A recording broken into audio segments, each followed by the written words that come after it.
জয় শ্রীকৃষ্ণ। আমার আর একটা নতুন ভিডিও তোমাদের সবাইকে স্বাগত। আচ্ছা, এই বৃষ্টি দিনের ওয়েদারটা দেখলে তোমাদের কি খেতে ইচ্ছে করে একটু বলো তো।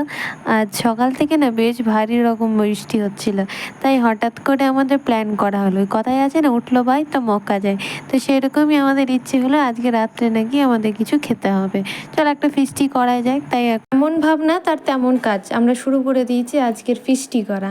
তবে আমাদের পেলসি টিমের প্রত্যেকটা মেম্বার হয়তো এখানে উপস্থিত থাকতে পারেনি, তাই কিছুজন মিলে আমরা করেছিলাম। আর এই ফিস্টির মধ্যে আমি আর আমার বান্ধবী দুজনই সিনিয়র ছিলাম এদের সবার থেকে, কিন্তু বিশ্বাস করো আমাদের বন্ডিংটা ঠিক এমনভাবেই তৈরি হয়েছিল যে ওদেরকে আর নিজেদের ভাই বা বোন বলে মনে হয় না, অ্যাজ এ ফ্রেন্ডশিপ হিসাবে আমরা প্রত্যেকটা সময় থাকি, কথাবার্তা হয়। তো যাই হোক, আজকে সন্ধ্যেটা সত্যি এই মুড়ি মাখা দিয়ে হেভি জমেছিল। ডিনারের মেনু নিয়ে খুব তাড়াতাড়ি আসছি, ততক্ষণ চ্যানেলটাকে সাবস্ক্রাইব করে দেয়, ফেসবুকে থাকলে অবশ্যই ফলো করে দেয়। দেখা হচ্ছে নেক্সট ভিডিও খুব তাড়াতাড়ি। রাধে রাধে।